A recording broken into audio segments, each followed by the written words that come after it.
जब भगवान श्री राम शेषावतारी लक्ष्मण भरत और शत्रुघ्न का अवतार होता है। और कौन सा समय था, वो कौन सा महीना था, बाबा गोस्वामी तुलसीदास जी रामचरितमानस में कह रहे और क्या कह रहे हैं। नवमी तिथि मदमास पुनीता, नवमी तिथि मदमास पुनीता,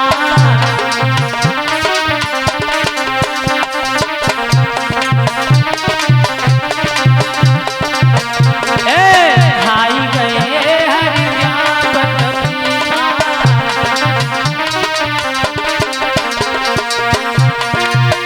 सीता राम जी की जय हो, राजा राम जी की जय हो, सीता राम जी की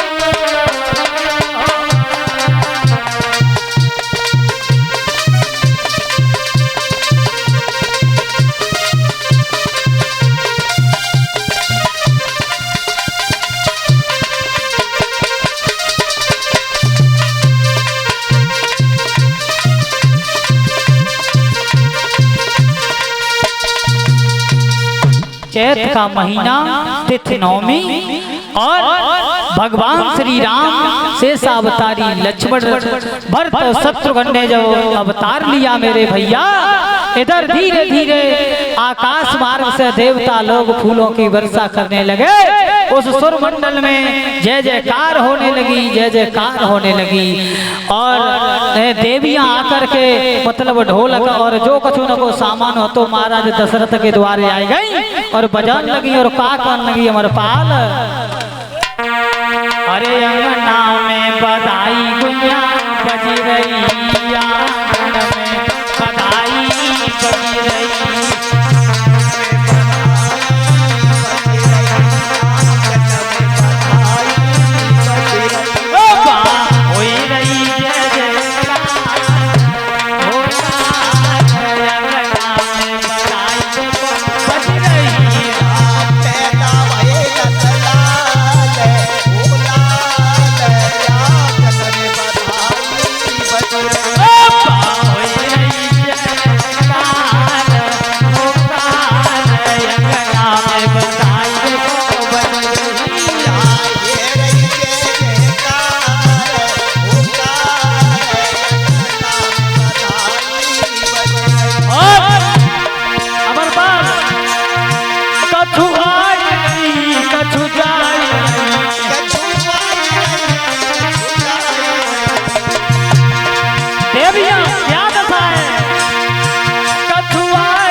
ओ भैया गोविंदा, ओ भैया एक कैमरा 1.5 लाख का है, पीछे वहां नाच लो। वहां नाच लो, बहुत हो गया है डांस। क्या समझ रही हो, वहां नाच लो। श्री सुखदेव जी बोले हे राजा, जाओ वहां पहुंच जाओ। अरे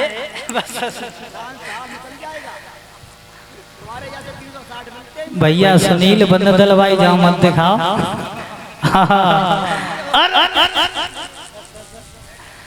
श्री सुखदेव जी कहते हैं कि हे राजन परीक्षित, और इसी बीच में हमें 51 रुपए से सम्मानित कर रहे हैं भैया राजेंद्र यादव, जो पावन ग्राम नगला सौजी के रहने वाले हैं। भगवान से कामना करेंगे कि श्रीमान राजेंद्र यादव भैया जी के हाथ हमेशा धर्म के कार्य में अक्सर होते रहें, ये समाज में सम्मान पाते रहें, यानी कि इस कीर्ति की ध्वजा स्वर्ग में फहराती रहे। बोलिए भगवत्सल भगवान की। और एक लाइन भैया राजेंद्र के लिए।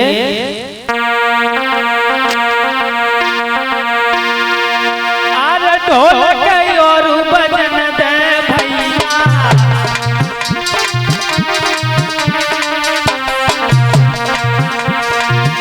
ए राजेंद्र भैया के 50 रुपया।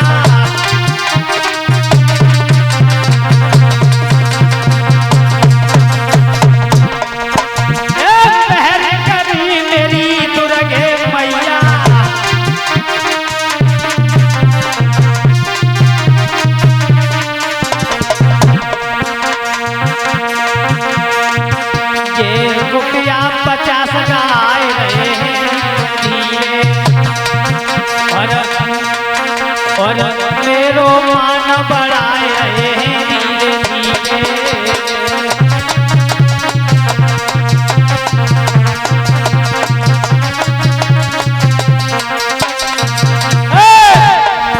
ये रुपया 50 गाए रहे हैं धीरे धीरे, मेरे भैया मान बढ़ाए रहे हैं धीरे धीरे।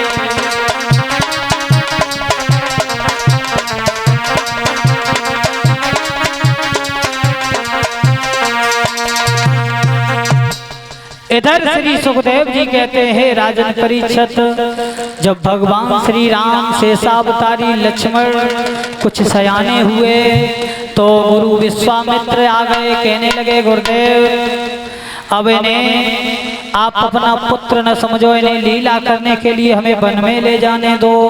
उसी समय महाराज दशरथ ने हाथ जोड़े और कहा मुनिवर, चौथे पन में ये पुत्र हमें देखने के लिए मिले और आप इन्हें न मांगो, इन्हें न मांगो, हमारा सारा राज्य मांग लो, सारा अवध मांग लो, लेकिन hमारे ये सितारे न मांगो, सितारे न मांगो। और बोले हैं महाराज दशरथ,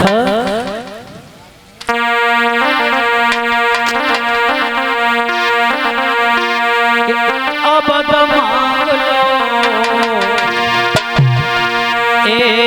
अवध मांग लो, और राम प्यारे न मांगो, अवध मांगो, अब प्यारे न मांगो, अवध मांगो, राम प्यारे न मांगो, अवध मांगो,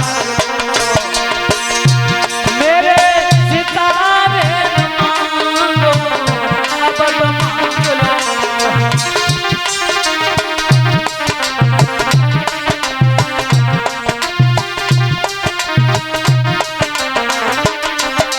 बोले चौथे पन में मैंने इनके दर्शन हाय कर पाए, चौथे पन में मैंने इनके दर्शन यहाँ कर पाए, चौथे पन में मैंने इनके दर्शन हाय कर पाए।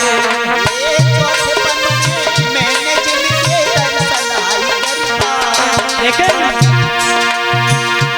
मेरे जीवन के दोनों सहारे मांगो, अवध मांग लो, राम प्यारे न मांगो, अवध मांगो, राम प्यारे न मांगो, अवध मांगो, राम प्यारे राम प्यारे न मांगो, अवध मांगो, राम प्यारे न मांगो, अवध मांगो।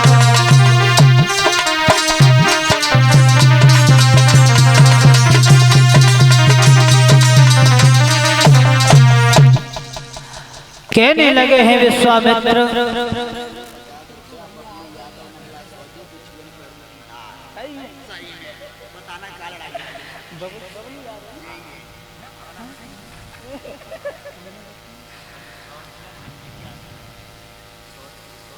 और ये हमें 51 रुपए से सम्मानित कर रहे हमारे बड़े भ्राता श्रीमान बबलू यादव जो नगला सौजी के रहने वाले हैं। तो भैया बबलू जी की फरमाइश है कि बिछुअन पे रूठी ना रहे। आज कल तो बिछुआ गांव-गांव में मतलब बिक रहे हैं। हाँ देहात में कोई कमी है? देखो मनिया इतने पे तो ले लो, क्यों रूठी गई? बेकार रूठी गई, रूठी में क्या मतलब जाओ में। और कोई बात नहीं,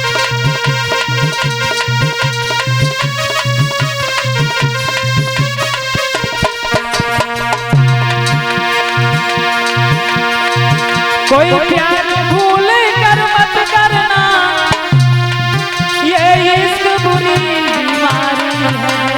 क्यों? चाहे जितना कर ले सितम ये मर्जी श्याम तुम्हारी है। हाँ, चाहे जितना कर ले सितम ये मर्जी श्याम तुम्हारी।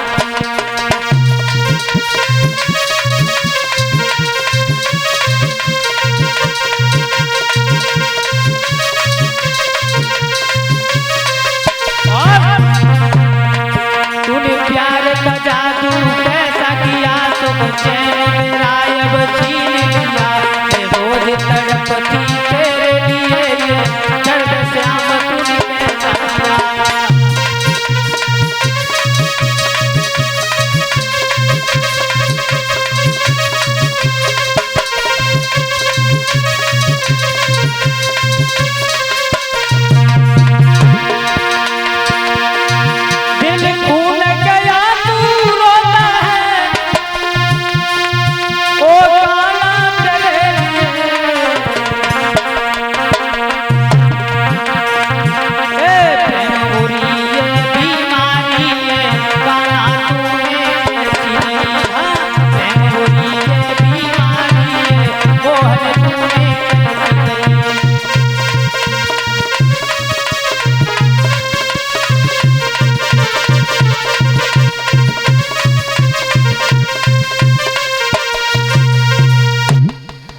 श्री सुखदेव जी कहते हैं कि हे राजन परीक्षित, धीरे धीरे भगवान श्री राम शेष अवतारी लक्ष्मण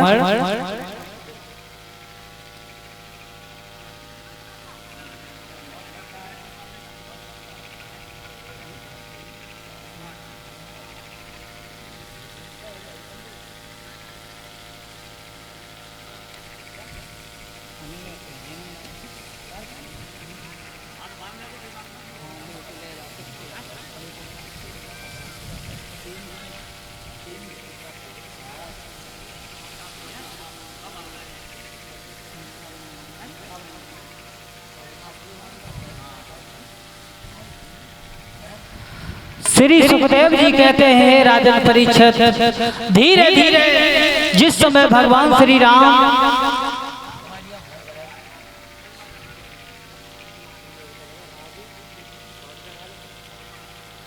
और इसी बीच में हमारे परम सम्मानीय आदरणीय अर्चनी बंदी भैया राजू जो पावन ग्राम राजापुरा के रहने वाले हैं और हमें 100 रुपए देकर के सम्मानित कर रहे हैं। भगवान से कामना करेंगे कि भैया जी के हाथ हमेशा धर्म के कार्य में अक्सर होते रहें, ये समाज में सम्मान पाते रहें। और एक लाइन भैया राजू के लिए।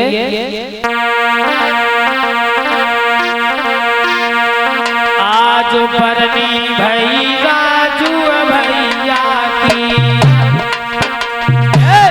राजपुरा के सरदार तो कोनो टप में समाई। आज भैया ने करी जन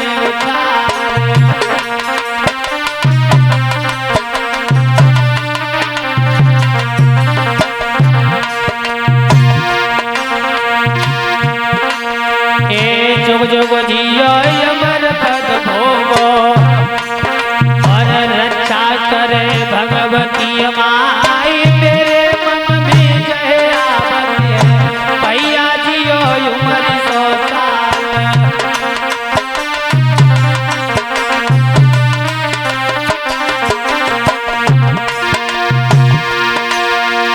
गोरी गोरी भैया है जब भैया की झुलपेटी लपेटा।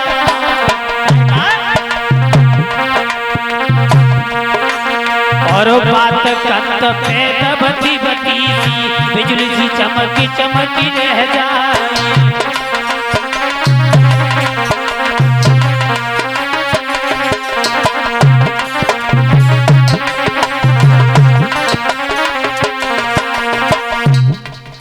श्री सुखदेव जी कहते हैं राजन परीक्षित, इधर भगवान श्री राम शेषावतारी लक्ष्मण पहुंचे हैं गुरु विश्वामित्र के साथ। और जब बाग में पहुंचे तो गुरुदेव अपने भजन पूजन में लग जाते हैं। इधर राक्षस लोग आकर के जब बाधा डालते हैं तो भगवान श्री राम शेषावतारी लक्ष्मण बाणों के द्वारा उस यज्ञ की रक्षा करते हैं, राक्षसों को मार मार के भगाते हैं। इधर मेरे भैया धीरे धीरे उसी वन में बड़े प्रेम के साथ मर्यादा पुरुषोत्तम भगवान श्री राम और शेषावतारी लक्ष्मण रहते हैं। देखते हैं आगे जनकपुर की ओर कि किस तरीका से भगवान श्री राम का विवाह हुआ। मेरे भैया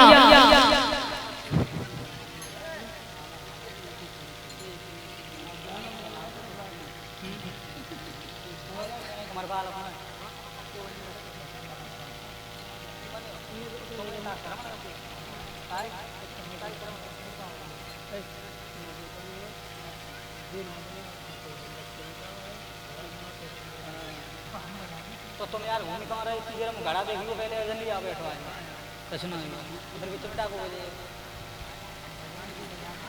श्री सुखदेव जी कहते हैं हे राजन परीक्षित कि भगवान श्री राम का विवाह किस तरीका से हुआ। इधर बताते हैं एक बार महाराज जनक के यहाँ एक धनुष था, वो बड़ा भारी था, किसी के बुते से हिला हिलता नहीं था। और वो धनुष जो था इतना भारी आया कहाँ से था, ये शंका हो गई महाराज परीक्षित को। तो दोनों हाथ जोड़े हैं महाराज परीक्षित ने और कहा है सुखदेव जी से, हे सुखदेव महाराज हमें ये बताओ कि महाराज जनक के यहाँ इतना भारी धनुष आया कहाँ से था।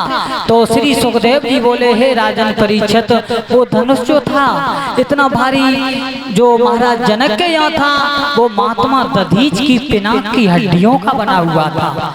एक बार देवता और दैत्यों में लड़ाई हुई तो ये देवता और दैत्य जाकर के एक बीहड़ में पहुंचे हैं तो देखा है देवताओं के पास लड़ने के लिए कोई हथियार नहीं था। तो देवता ने महात्मा दधीच की और चरणों की स्पर्श की और दोनों हाथों से विनती की और कहा प्रभु दैत्य हमें मार रहे हैं और हमारे पास लड़ने के लिए कोई हथियार नहीं है। तो महात्मा दधीच कहने लगे हैं देवताओं से, देखो देवता हमारे पास और तो कुछ नहीं है, केवल ये शरीर है और इस शरीर की आप रीढ़ की हमारी हड्डी निकाल लो और वह हड्डी जब आप निकालोगे तो उसका धनुष बन जाएगा।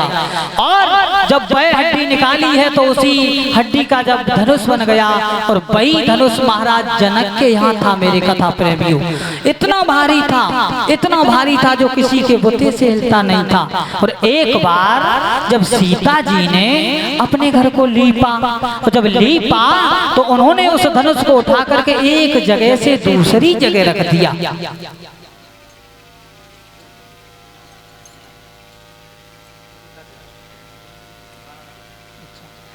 और इसी बीच में हमारे बड़े भ्राता अंकित यादव जो पावन ग्राम नगला सौजी के रहने वाले हैं हमें 1 से 1 रुपए देकर के सम्मानित कर रहे हैं। कामना करेंगे कि भैया जी के हाथ हमेशा धर्म के कार्य में अग्रसर होते रहें, ये समाज में सम्मान पाते रहें और इनकी धर्म की ध्वजा स्वर्ग में फहराती रहें। बोलिए भक्त और भगवान की।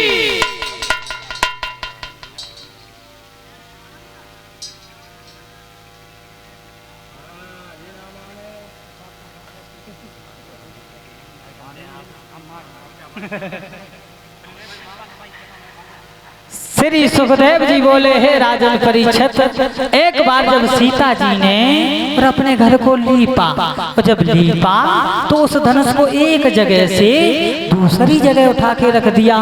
जब दूसरी जगह उठा के रख दिया तो सीता जी की माँ जो थी सुनैना वो घर में नहीं थी, और घर में नहीं थी। जब सुनैना आई है वापस तो देखा है सीता जी ने धनुष उठा दिया। वह बात मैया सुनैना ने जाकर के महाराज जनक को बताई और कहा महाराज अपनी बेटी सीता ने धनुष को उठा दिया।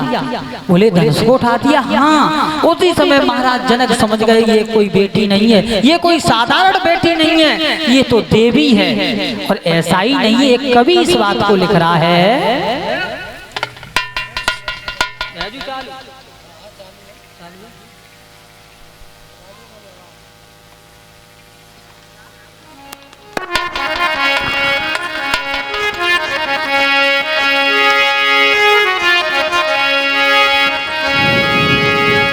कि श्री जनक दुलारी सीता ने अमरपाल हरे बचपन में कौतुक दिखलाया।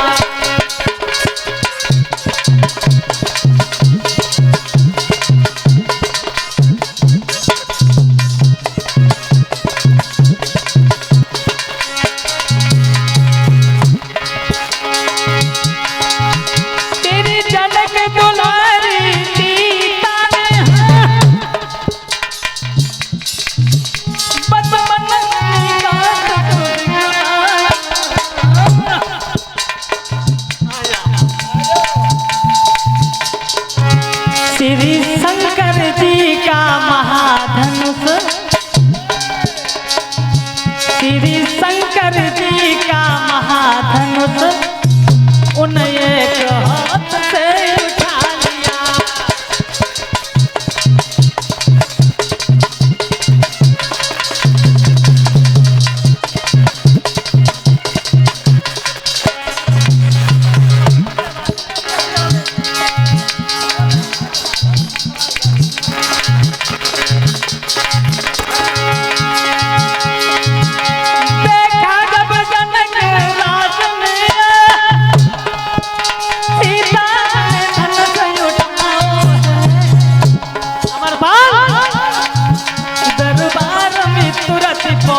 करके सबको ये वचन सुनाओ।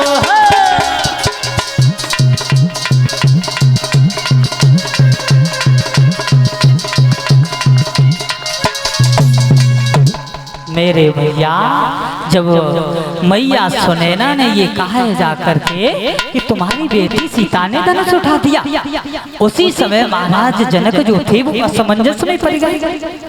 सोचने लगे कि हमारी बेटी सीता ने धनुष उठा दिया। और महाराज जनक जो थे उसी समय पत्र लिखने लगे, पत्र अमरपाल। और पत्र में, खत में, चिट्ठी में केवल एक ही बात लिखी थी, एक ही बात। और वो पत्र महाराज जनक ने जहाँ आजमगढ़ में स्थान था गुरु विश्वामित्र का वहीं भेज दिए और देश विदेश के लिए भेज दिए।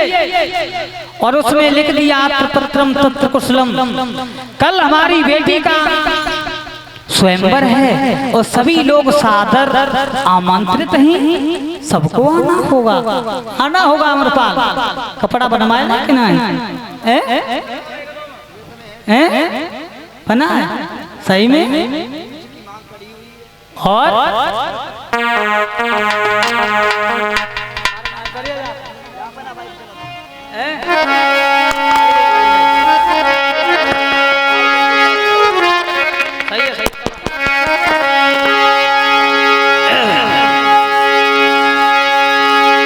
क्या लिखा है पत्र में?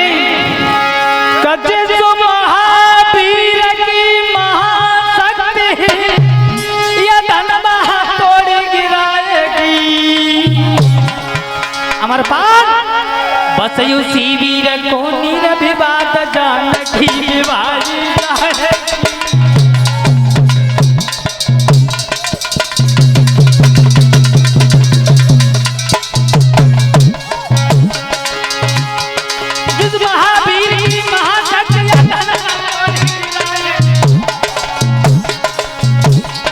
बसयु उठी वीर को निर्विवाद जानकी विवाही जाएगी।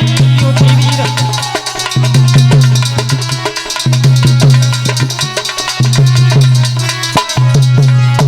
मेरे भैया पत्र में, खत में, चिट्ठी में केवल एक ही बात लिखी थी, जो महावीर आकर के हमारे यहाँ इस धनुष को तोड़ देगा वही हमारी बेटी सीता के साथ रीता को जोड़ देगा।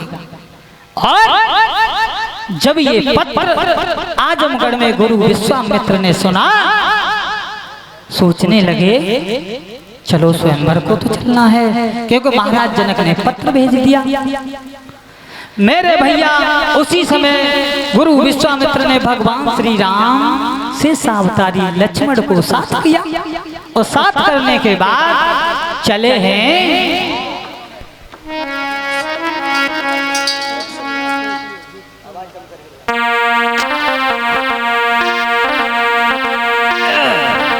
कि चले हैं और रघुराई और पहुँचे फूल बाग में आई। चले हैं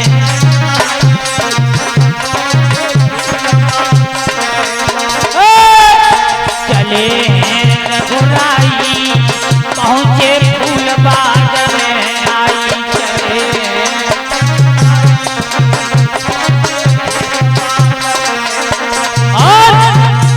हरे विश्वामित्र गुरु के ढिंग में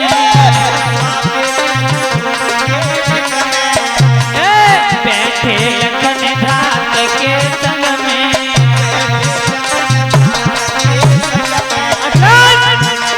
कहें गुरु समझाई, कहें गुरु समझाई पहुँचे फूल बाग में आई।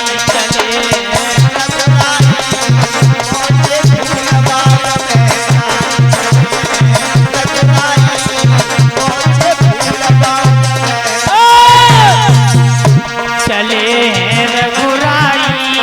पहुँचे फूल बाग में आई। चले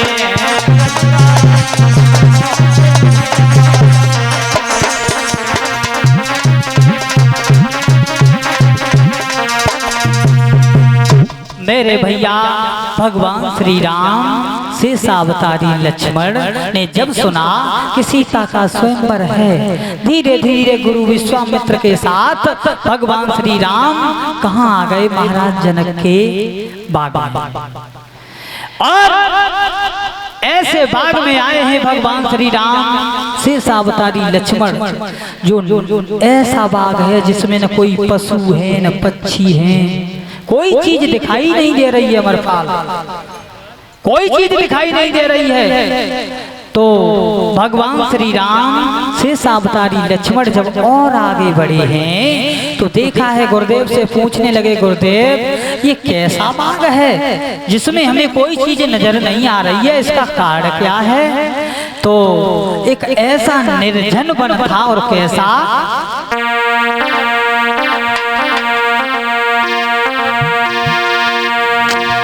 थोड़ा आगे बढ़कर देखा और बिहड़ उजाड़ निर्झर वन है, पशु पक्षी नजर न आते ही सावन भी जहाँ भयानक है, सावन भी जहाँ भयानक है।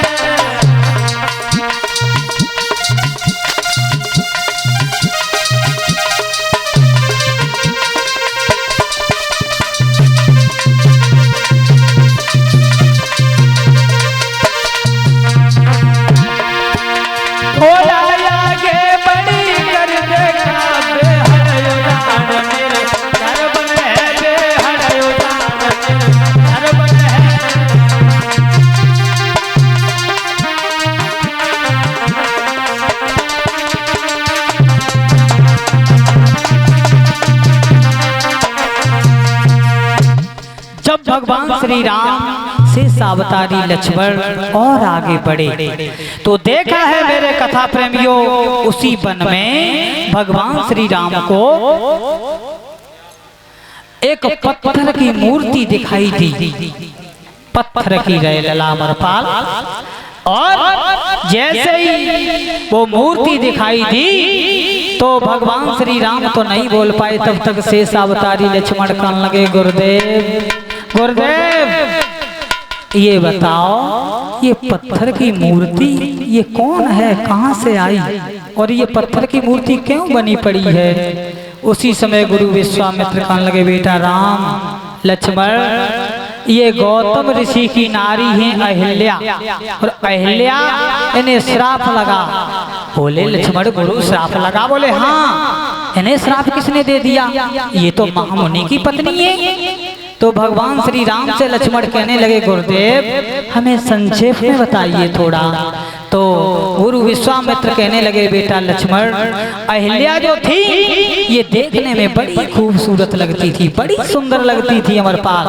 तो इन्हें जब इंद्र ने देखा तो इनकी सुंदरता पर इंद्र मोहित हो गया, मोहित हो गया। और जब इंद्र ने सोचा कि ये हमें कैसे मिले तो इंद्र का एक मित्र था जिसका नाम था चंद्रमा, और विचार उसी से मिलते जो अपने जैसे विचारों का होता है, क्योंकि चंद्रमा भी वैसा ही था गिरे विचारों का। तो मेरे भैया जब इंद्र अपने मित्र चंद्रमा के पास गया और कहा है जाकर के कि भैया हमारा एक काम कर दो, हमारा एक काम कर दो। लेकिन हमारे समझ में ये बात नहीं आई कि भगवान ब्रह्मा ने जब इस सृष्टि की रचना करी तो इस स्त्री जाति में ऐसी कौन सी शक्ति प्रदान कर दी जो इसके सामने देवता लोग भी झुक जाते हैं। एक कवि इस बात को कह रहा है अमरपाल,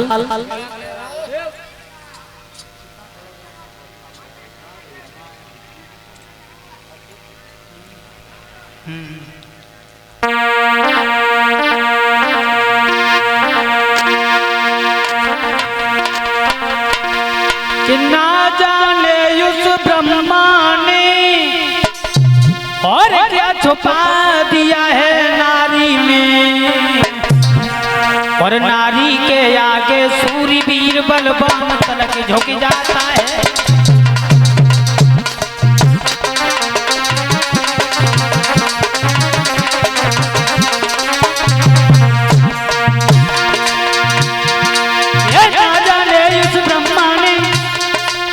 छुपा दिया है नारी में, नारी के आगे सूर्य वीर बलवान तलक झुक जाता है।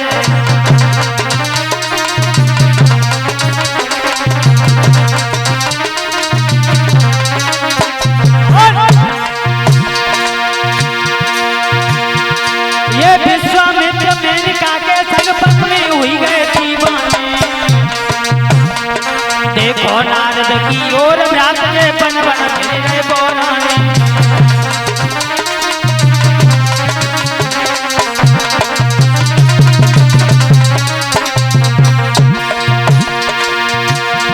ये ना जाने उस ब्रह्मा ने क्या छुपा दिया है नारी में,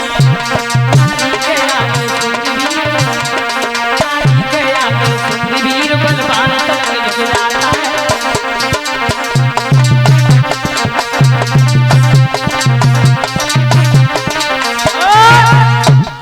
मेरे भैया और ये 101 रुपए से हमें सम्मानित कर रहे हैं बड़े भ्राता श्रीमान अर्चनी बंदनी अनमोल यादव जो पावन ग्राम नगला सौजी के रहने वाले हैं, और लिखा है भाभी छल्लेदार। ये तो सब कोई जान तो सबकी भाभी छल्लेदार होती हैं। देखो काऊ की भाभी बगैर छल्ले काऊ की ना है। मेरे भैया अब हमारे महाराज जी थोड़े नहीं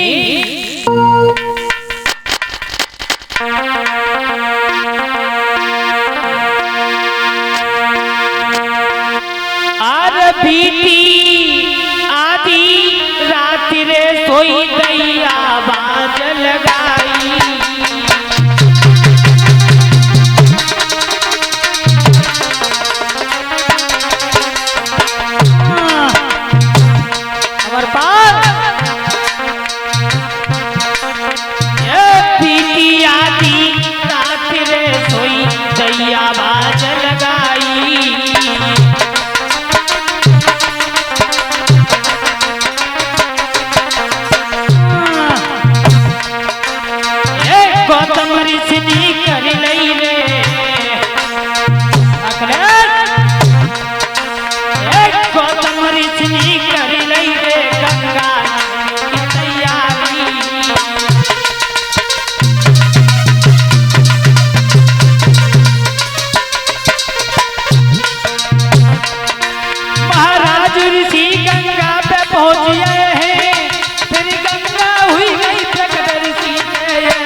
मेरे कथा प्रेमियों,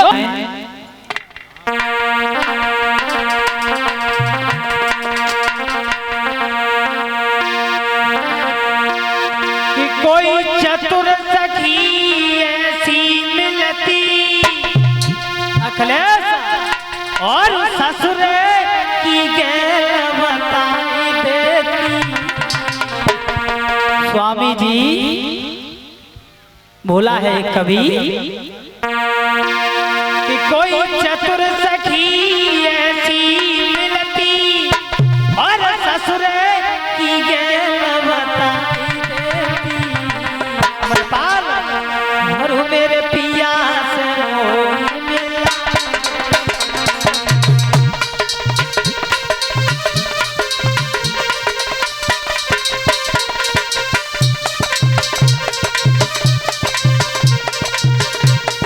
भाइयों, ये आत्मा रूपी दुल्हन और परमात्मा रूपी पिया से कहती है कि कोई हमें ऐसा गुरु मिल जाता जो हमारे पिया से हमें मिला देता। और बोली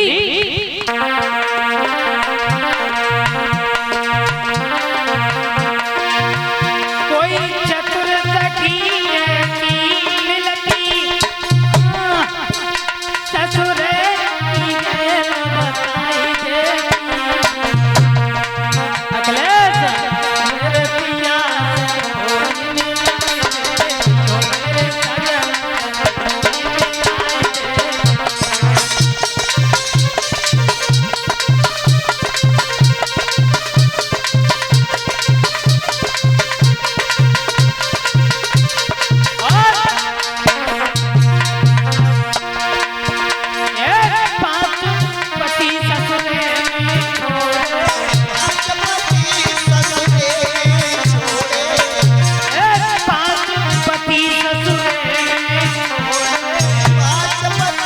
सजन से कोई मिलाए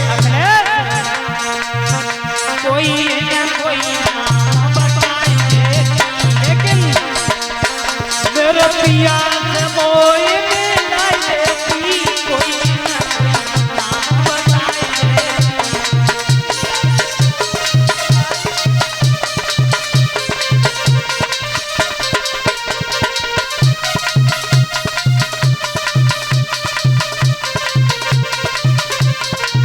और एक धर्म राज जब मांगे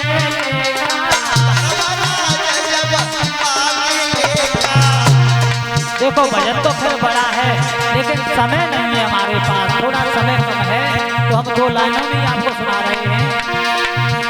एक धर्म राज जब मांगे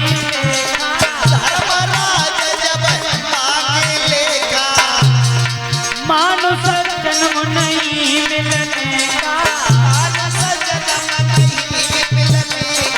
लेकिन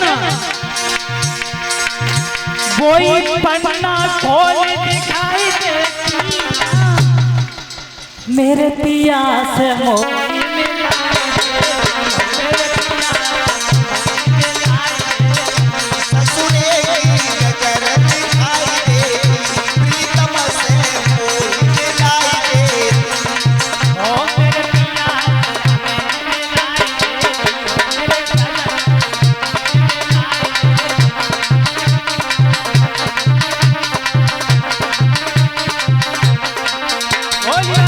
भगवान की।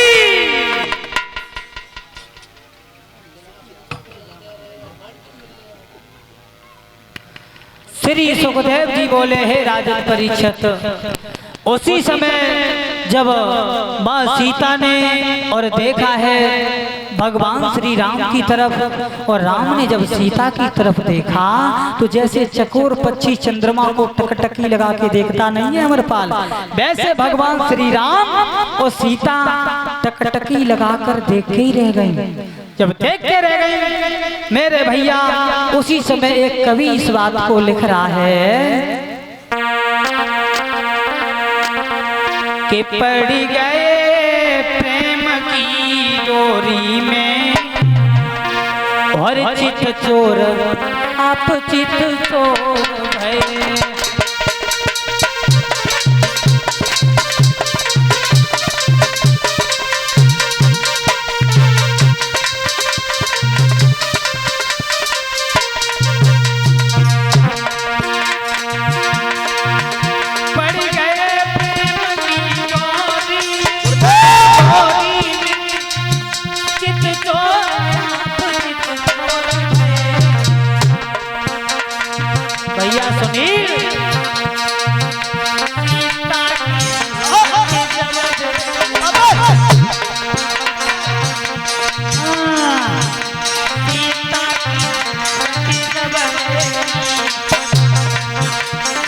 राघव के नयन चकोर भये सीता के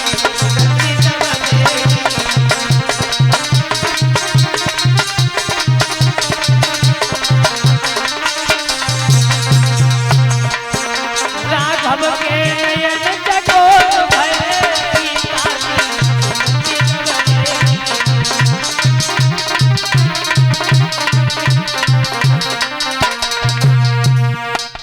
मेरे भैया भगवान श्री राम ने और जब सीता की तरफ देखा टकटकी लगा के रह गए।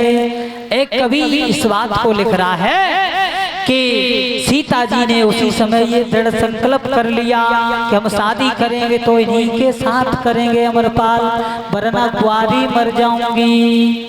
हाँ बोली सीता। और ये संकल्प करने के बाद मेरे भैया भगवान श्री राम तो गुरु विश्वामित्र के पास चले जाते हैं और इधर सीता जो थी पूजन अर्चन करने के बाद और अपने स्थान के लिए घर के लिए चली जाती है। धीरे धीरे मेरे भैया सुबह का वक्त था। भगवान श्री राम और गुरु विश्वामित्र को साथ लेकर के और जब रंग भूमि के लिए बढ़े हैं तो देखा है बड़ा सुंदर एक बिछौना पड़ा हुआ है और उस बिछौना पर राजा महाराजा बड़े भाव से बैठे हुए हैं। अमरपाल 80-80 हजार साल के महात्मा बैठे वहाँ और सीता जी केवल कितनी साल की रहे मालूम है? 5 साल 5 महीना 7 दिन की। महाराज बड़ी बड़ी उम्र के महात्मा बैठे रहे, उन्हें जय नहीं माला हम इतनी छोटी लड़की के साथ शादी करेंगे, लेकिन ना माए घमंड में फूले रहे कि हम तो धनुष एक ही दे उठा के फेंके दिए। श्री सुखदेव जी बोले हे राजन परीक्षित, इधर जब रंग भूमि में भगवान श्री राम ने और जब पैर रखा तो उन्हें देख करके स्त्री पुरुष मोहित हो गए। और क्या लिखा है कवि ने कि रंग भूमि जब सिया पगधारी मोहे देख सकल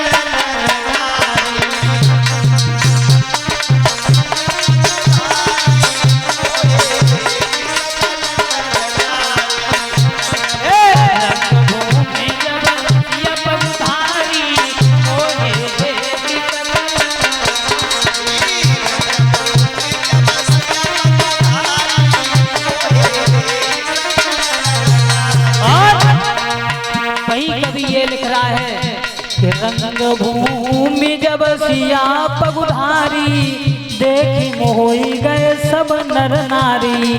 और भाई बाबा गोस्वामी तुलसीदास क्या लिखते हैं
रंग भूमि जब सिया पगुधारी और मोहे देख सकल नर नारी। मोहे नारी नारी के रूपा और पन्नगार यह रीति अनूपा। एक कवि इस बात को लिख रहा है कि पगोधारी जो थे सीता जी का नाम नहीं था, पगोधारी भगवान श्री राम का नाम था। भगवान श्री राम को देख करके स्त्री पुरुष मोहित हो गए और एक कवि इस बात को कह रहा है का मतलब स्त्री कभी स्त्री को देख करके मोहित नहीं होती। मोहिन नारी नारी कई रूपा और पन्नगार यह रीत अनूपा। अखिलेश चाहे कितनी सुंदर कोई हमारी माता बहनें हों तो दूसरी बहन की बुराई जरूर करती। कितनी अच्छी धुतिया पहने हों, हाँ जो कहते हाँ धुतिया तो खैर अच्छी थी लेकिन उनको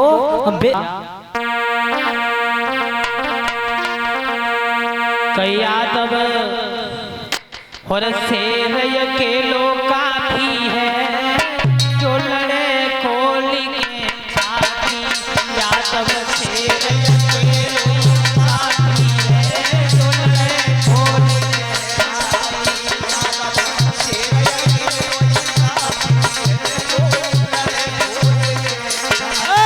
यादव शेर अकेलो काफी है जो लड़े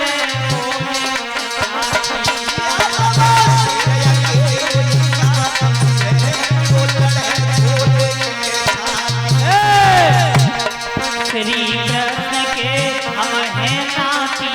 श्री कृष्ण के हम हैं नाती। अरे नाय राखे हम घोड़ा हाथी। नाय राखे हम घोड़ा हाथी। लेकिन मेरे हाथ में केवल लाठी है जो लड़े कोली के साथी। यादव शेर अकेलो काफी है जो लड़े कोली के साथी। यादव शेर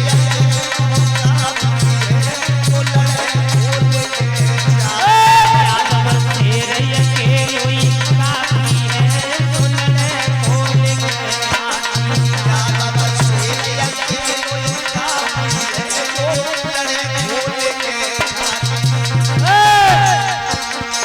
यादव शेर अकेलो काफी है जो लड़े कोली के साथी।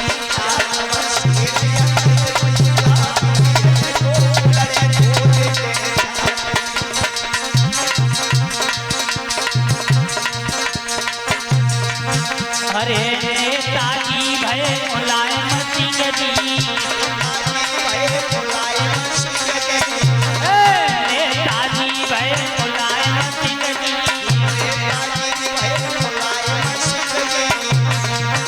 और सब जाति में कर गए नाम जी।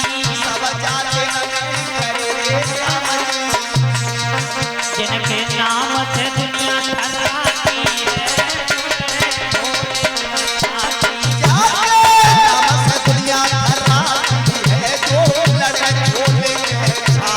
जिनके नाम दुनिया थर्राती है जो लड़े कोली के साथी।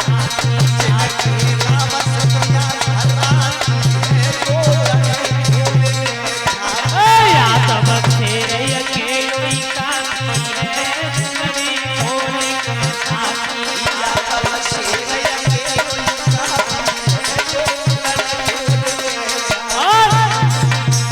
अरे जाति से यदव मत चलो है जाति।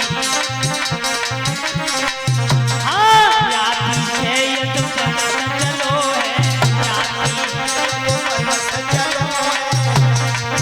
मेरी सब जाति न में जाती है जो लड़े कोली के साथी। यादव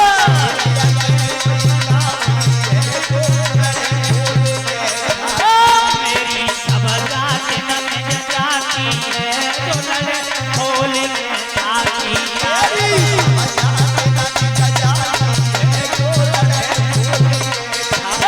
यादव शेर अकेलो काफी है जो लड़े कोली के साथी।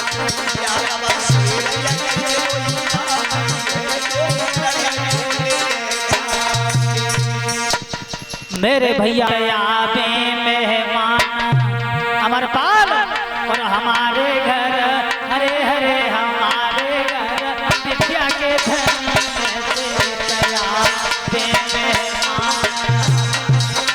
बोलो ताली बजा लो।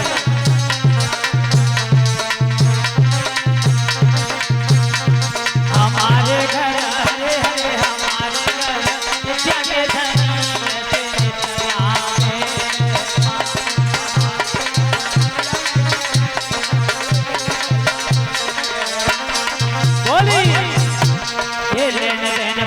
कछुनाए है हम है खाली आस, हे लेन देन को कछुनाए है हम है खाली आस।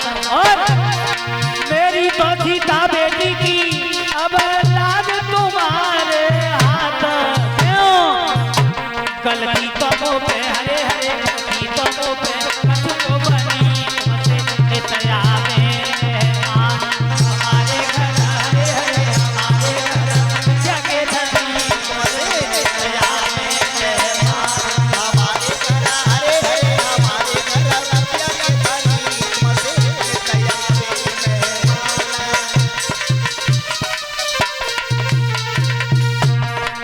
ये तुमसे नितया मेहमान हमारे घर हरे हरे हमारे घर जगे धनी तुमसे नितया मेहमान।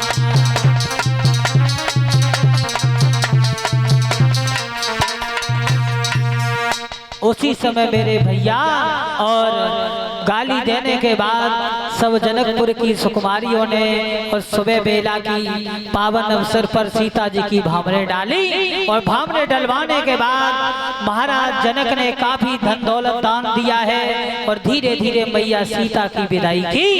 एक लाइन का कीर्तन बोले और आगे